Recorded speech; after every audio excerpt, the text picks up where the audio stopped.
Olá! Prossegue a série Evangelho e Espiritismo, Caminhos de Amor e Felicidade. Um estudo com Marcos de Mário e Orson Peter Carrara, baseando-nos no livro Roteiro, ditado pelo Espírito Emmanuel ao médium Francisco Cândido Xavier. Conosco o educador e amigo Marcos de Mário, do Rio de Janeiro. Marcos, cá estamos para a continuidade da nossa série, episódio número 9, capítulo número 8 do livro Roteiro. É isso mesmo, Orson. Vamos dar continuidade a este estudo maravilhoso dessa obra do nosso Emmanuel, através do Chico Xavier, onde ele desdobra uma série de assuntos, ele encadeia os assuntos como se fosse um verdadeiro curso de orientação, por isso o nome do livro, né? Um roteiro para a nossa evolução espiritual. E vamos, então, dar continuidade, então, a esse estudo.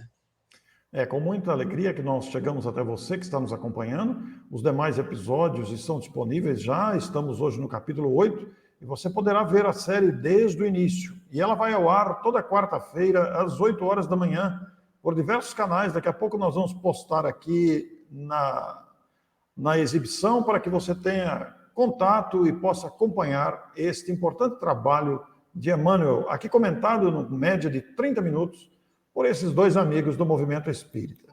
Nós estamos aí com o capítulo número 8, A Terra. Marcos de Mário, este planeta dá o que falar, hein? Sem dúvida, né, Orson? Sem dúvida, porque nós ainda estamos na classificação de mundo de expiações e provas.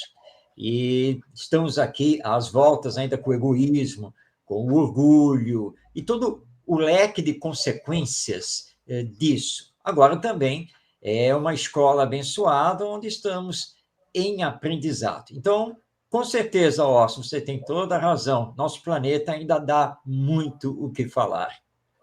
E, na verdade, né, Marcos, apesar da presença do orgulho e do egoísmo, o planeta dá muito o que falar do lado de sua grandeza também, apesar de minúsculo no contexto do universo, mas para nós que aqui estamos é a nossa referência, a nossa morada. E Emmanuel vai dizer aí no começo do capítulo, no primeiro parágrafo já, que a Terra é um magneto enorme, gigantesco, aparelho cósmico em que fazemos a pleno céu nossa viagem evolutiva.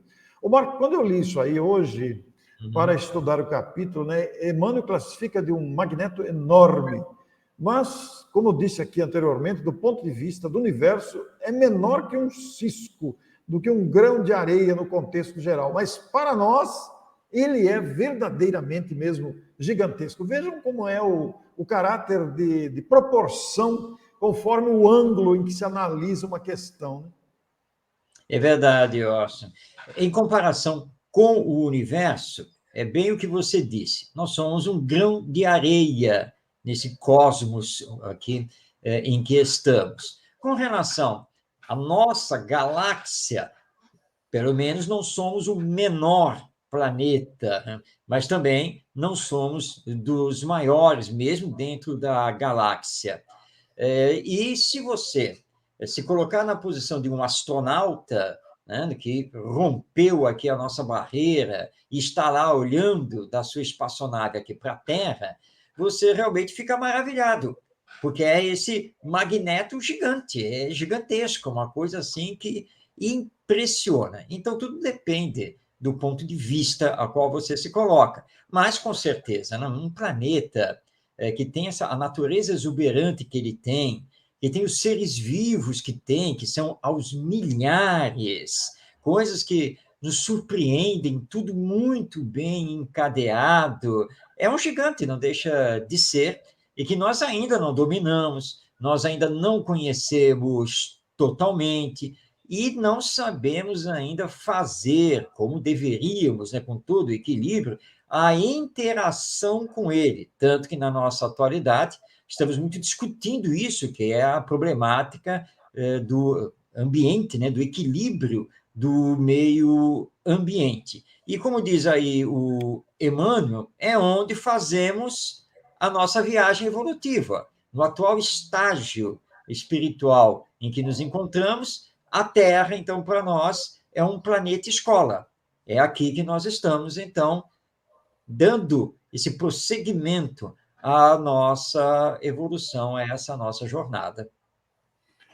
Inclusive, na sequência aqui do capítulo, nos parágrafos seguintes, ele vai novamente repetir: comboio imenso a deslocar-se sobre si mesmo, naqueles movimentos que nós aprendemos na escola, e também girando em torno do Sol, né? Não é novidade para ninguém que o planeta pertence ao sistema solar, que o alimenta, que o abastece de energia, de luz, de calor. E Emmanuel faz uma comparação aqui com as classes sociais que o habitam.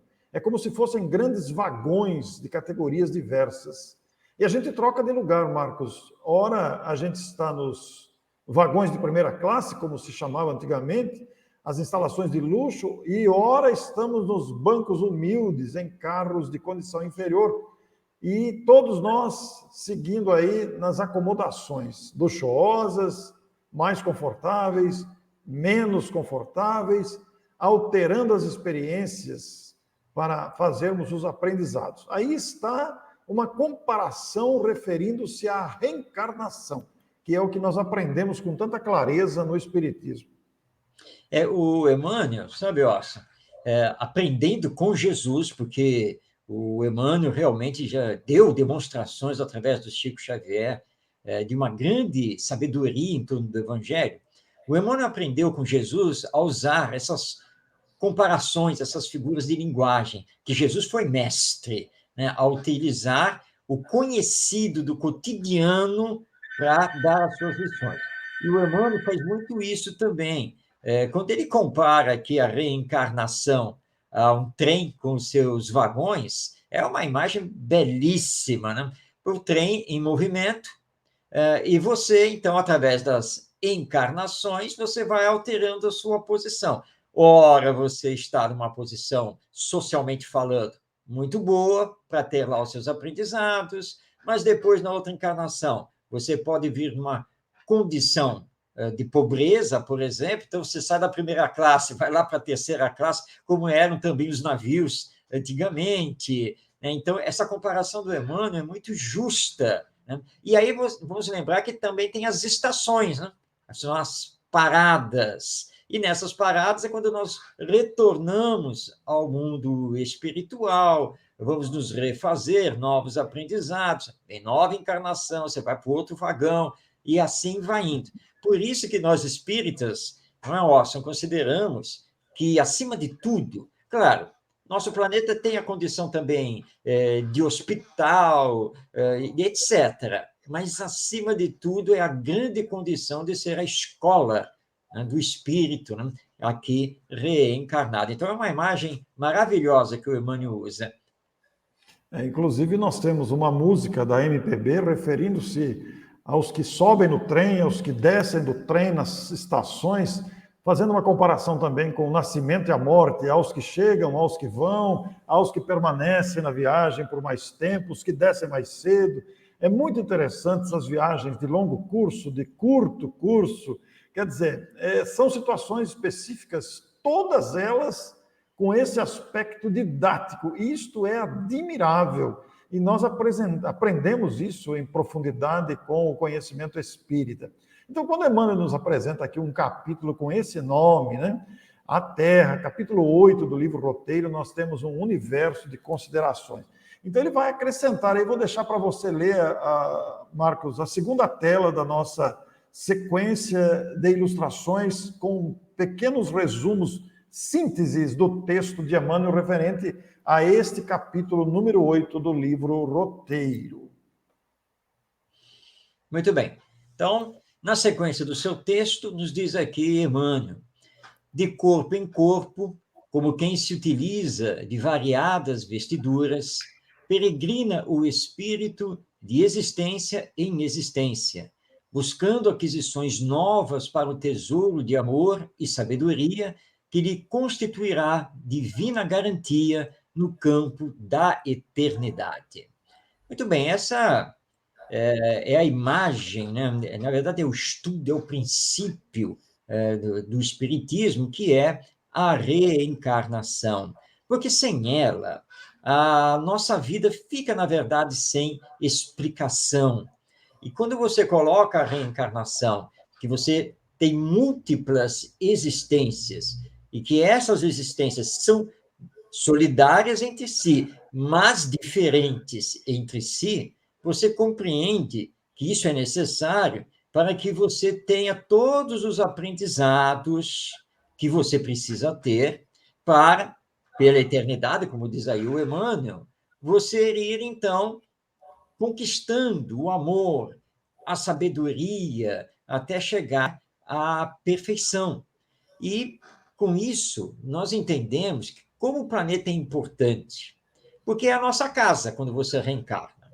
Ora, se você cuida da casa, você consegue ter uma boa existência. É uma casa bem cuidada. Você limpa, você arruma, você mantém as coisas organizadas, você faz a manutenção e assim por diante. Agora, quando você não faz nada disso na sua casa, a sua existência começa a se complicar, né? Porque a casa vive suja, tudo desorganizado, fora do lugar, daqui a pouco tem goteira aqui, está dando problema ali.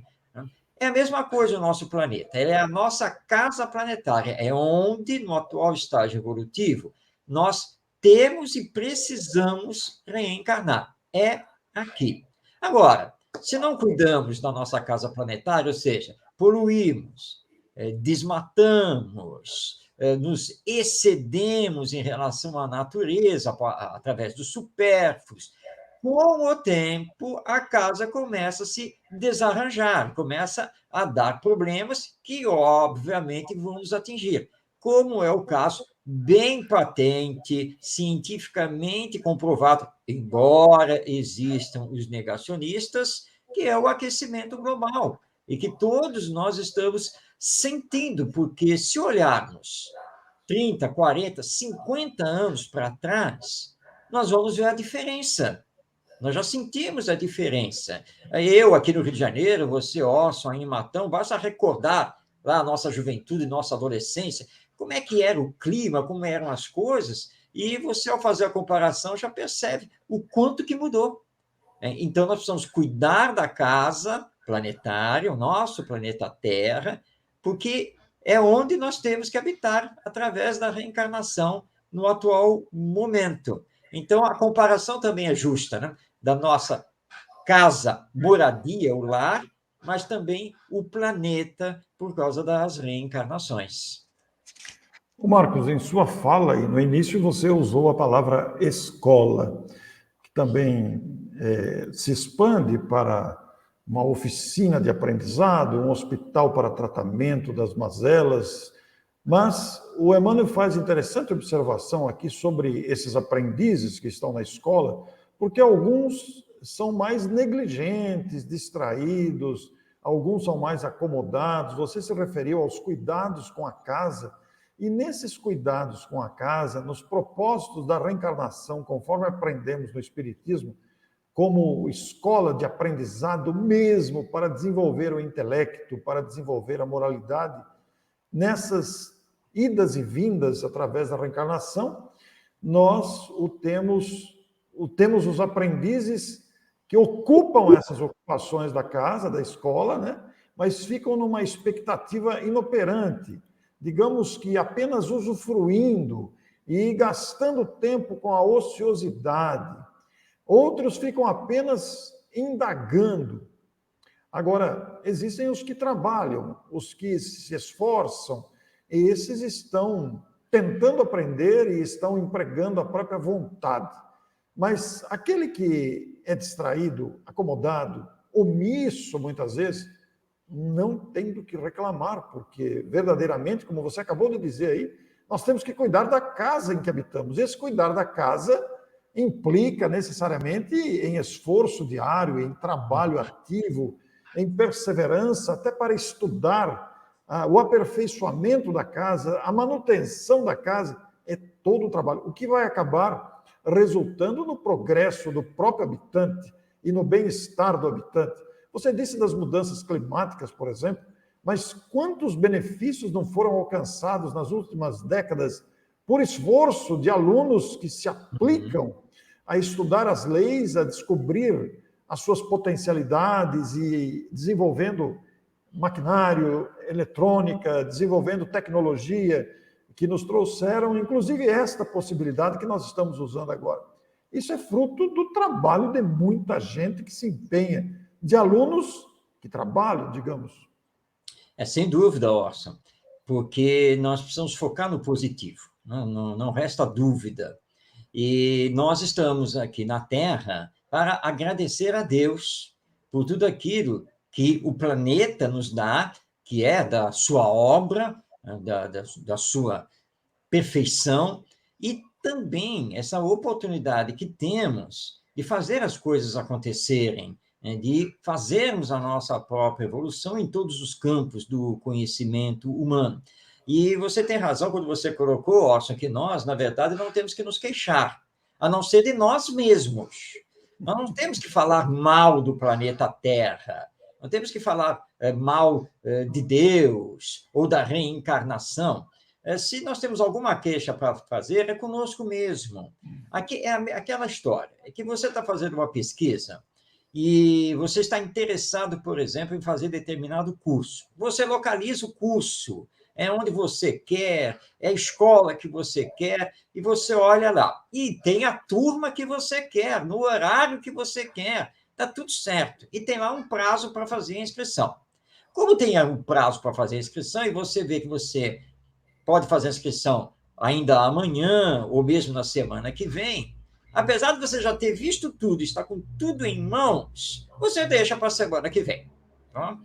Aí, semana que vem, bom, deixa lá fazer a minha inscrição no curso. E aí, quando você vai fazer a inscrição no curso, você descobre que a turma já está fechada. Não tem mais vaga. Tinha na semana anterior. Você vai reclamar de quem? Da escola? Não, né? Por que você vai reclamar da escola? A escola estava lá com o curso aberto, as matrículas abertas, você não fez a sua inscrição na semana anterior porque não quis fazer. Simplesmente isso. Então, você vai se queixar de você.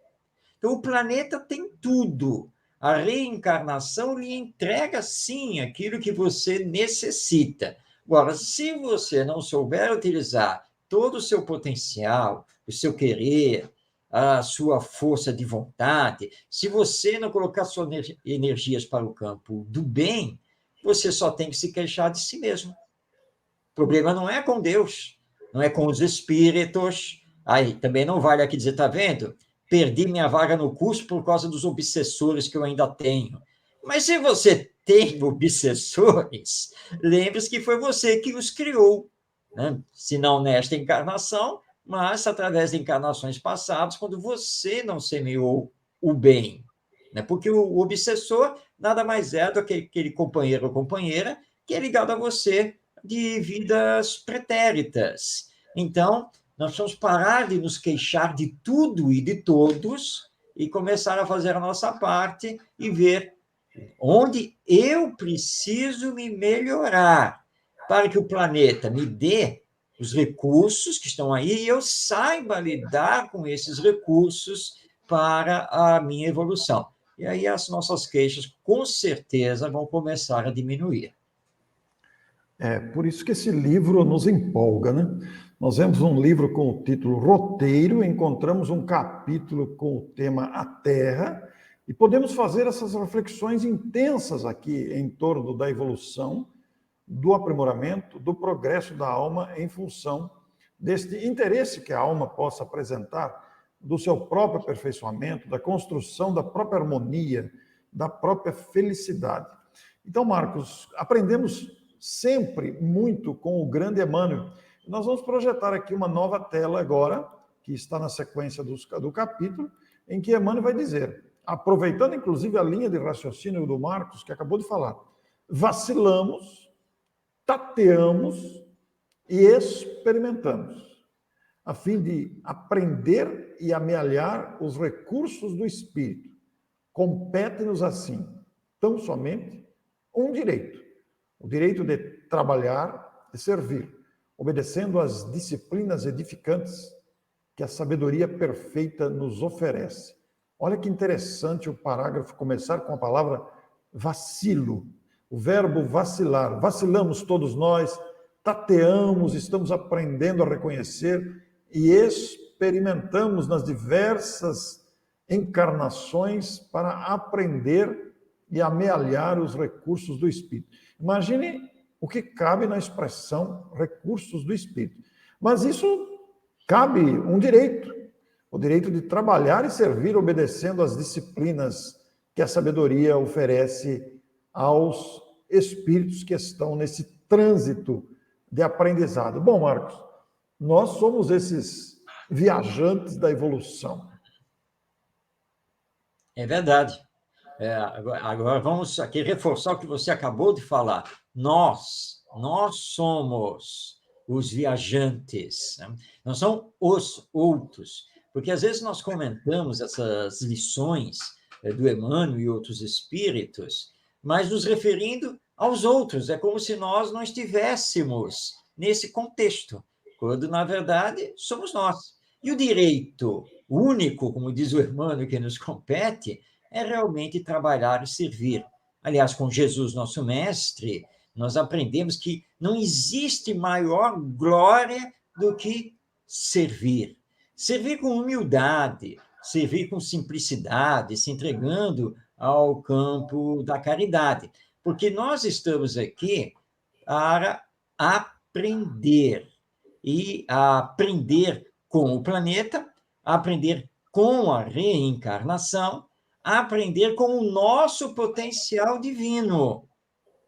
Então, por isso que, para o Espiritismo, o planeta Terra ele se caracteriza, de fato, como uma grande escola ou oficina de aprendizado. Agora, quando o Emmanuel fala aqui, né, desses recursos do espírito, esse potencial do espírito, realmente, Orson, aí nós teríamos que fazer uma gravação especial só para falar sobre isso, porque nós aprendemos com a doutrina que quando Deus nos cria e iniciamos a nossa jornada evolutiva, já temos, em nós, já está em nós, como potência, como germen, todo o potencial divino, tanto na área da intelectualidade, quanto na área do sentimento. E aí, então, nós precisamos aprender não apenas a explorar o planeta com seus recursos naturais, nós precisamos aprender a nos explorar, ou, em outra linguagem,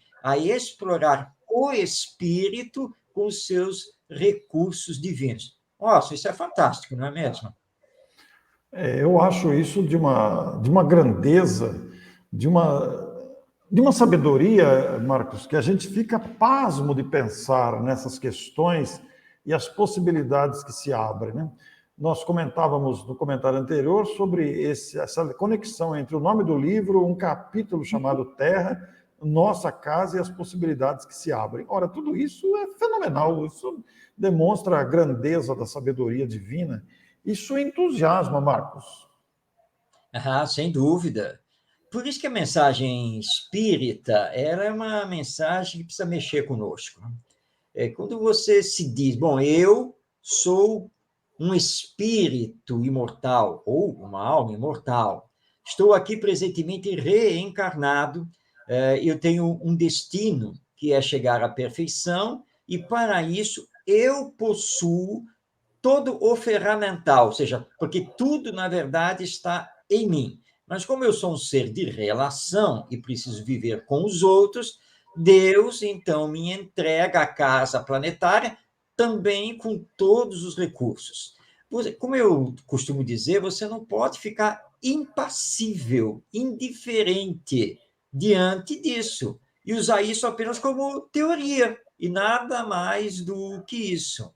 Claro que para nós, na condição evolutiva em que estamos, ainda é difícil para nós, né, sair da zona de conforto e começar a nos mexermos diante dessa realidade que é a nossa, espírito imortal. Mas essa é a mensagem do Espiritismo e é uma mensagem grandiosa, profunda, e que vai nos solicitando que façamos esse esforço para nos vencer. Deixa o ser humano velho lá para trás, porque você precisa ser o ser humano novo, do aqui e agora, e para esse futuro radioso que você tem pela frente, pela eternidade. Então, esse tem que ser o nosso impulso, é o que o Emmanuel está aqui dizendo para nós. Inclusive, quase concluindo o capítulo, antes do final da última frase que vamos postar aqui para os amigos, o Emmanuel faz uma afirmação sem nenhum rodeio. O trabalho é divina lei. Quer dizer, é lei. Nós vamos aprender lá em O Livro dos Espíritos a lei do trabalho. Trabalha desde a bactéria, o inseto, o animal, o homem, o intelecto, todos trabalham, inclusive a própria natureza e as leis de Deus, tudo levando ao trabalho. E aí, Marcos, ele conclui, né, o último parágrafo, dizendo-nos: a vida, porém, tem um porém aí, é ciosa de seus segredos, e somente responde com segurança aos que lhe batem a porta com esforço incessante do trabalhador que deseja para si a coroa resplandecente do apostolado no serviço. Veja só, Marcos, para alcançar isso é preciso a iniciativa de bater a porta. Esse bater a porta é uma palavra comparativa, é um exemplo, uma figura de linguagem que significa o esforço do trabalhador que deseja esta coroa, também uma imagem de comparação, a coroa resplandecente do apostolado no serviço, quer dizer, se torna um apóstolo do trabalho. É verdade, é verdade. Nós aprendemos muito isso com o Espiritismo, né? Se você quer as benesses dos céus, você tem que trabalhar, você tem que merecer, você tem que mostrar que realmente está empreendendo os seus esforços para isso. Ou seja, para combater as suas más tendências, para desenvolver novos conhecimentos, novas tecnologias, para se espiritualizar, porque tudo é esforço de trabalho. E nós aprendemos isso, você acabou de colocar, Orson, com a própria natureza. Olha a natureza. Tudo trabalha, tudo está em interação. É por isso que tudo se equilibra e vive em harmonia. É trabalho incessante, não tem nada parado. Se você for aí com um pedaço de terreno qualquer aí, só para olhar a natureza, num primeiro momento, você vai ter a impressão que está tudo parado e vai dizer assim, não está soprando nenhuma brisa, até as folhas estão paradas. Não estão, não. Vai lá olhar direitinho e aí você vai ver as formigas trabalhando, insetos, isso e aquilo. Há uma movimentação incessante. Então, nós temos que aprender, como diz aí o Emmanuel, você destacou, que o trabalho é lei divina, né? Tanto aqui na Terra, como, claro, também no mundo espiritual. E que você só pode esperar na medida do seu merecimento, na medida que você mostra que merece, porque você realmente está trabalhando e se trabalhando. E como diz aí o Emmanuel, é esforço incessante. Aliás, isso vale também para nós aqui na Terra, porque se você profissionalmente chegou, então, aquele tempo em que você pode solicitar a aposentadoria, ótimo. Claro que você tem que fazer uso da própria lei humana. Mas lembre-se, a aposentadoria não é para ficar dormindo. A aposentadoria não é para ficar jogando tempo para fora. Como diz lá no Livro dos Espíritos, nós temos que nos ocupar utilmente, porque toda ocupação útil é trabalho. Então, é isso que nós temos que fazer para retornarmos bem melhores ao mundo espiritual. O Marcos fecha muito bem o raciocínio, porque você que está chegando agora, que talvez tenha pego a gravação aqui, o andamento da live quase ao final, poderia se perguntar, mas que trabalho eu tenho que fazer, né? É claro que o trabalho, ele existe o trabalho remunerado, que você, para sustento da própria vida, onde deveremos nos empenhar igualmente. Existe o trabalho voluntário, em que você presta o seu tempo, a sua capacidade, a sua disponibilidade em benefício de alguma causa, e, naturalmente, outros esforços que todos podemos desenvolver, não deixa de ser um trabalho que eleva a vida. Você sabe, Marcos, que eu estava vendo um vídeo hoje sobre a NASA, falando sobre a estrutura do universo, e os comentários falavam sobre a multiplicação dos sistemas solares dentro das próprias galáxias, um trabalho estrutural monumental, né? Proveniente das forças da natureza, conduzidas por espíritos que cuidam desta área. Isso tudo mostra o trabalho incessante da própria vida, que está desde o inseto, da minhoca que cavoca a terra ali, do tatu que se esconde na terra, mas também da bactéria que se reproduz, etc. E por aí vai, né? É verdade, Orson. Vamos lembrar que nosso Mestre Jesus, que indagado, Deus, né, ou meu Pai, trabalha incessantemente, e eu também. Então, nós temos que copiar isso, né? Trabalho é que nos dá força, energia, é que nos impulsiona para a frente, e lembrando que o trabalho tem sempre que promover o bem. Essa é a nossa grande senha. Então, aprendamos com o nosso próprio planeta a fazer do trabalho, sabe, um verdadeiro ideal para que possamos crescer cada vez mais. Muito bem, nós agradecemos ao Marcos, aos amigos que estão nos acompanhando. No próximo episódio, nós vamos estudar o capítulo número 9, o Grande Educandário, que continua a analisar o nosso planeta abençoado, a morada que Deus nos ofereceu para estes aprendizados todos. Agradecemos a você, compartilhe esse vídeo, clique aí no joinha para que outras pessoas tenham acesso a esse conteúdo que visa estudar essa monumental obra do Espírito Emmanuel, o livro Roteiro, dentro da nossa série Evangelho e Espiritismo, Caminhos de Amor e Felicidade. Até a próxima semana. Muito obrigado pela sua atenção. Fiquem bem. Que Deus nos abençoe a todos.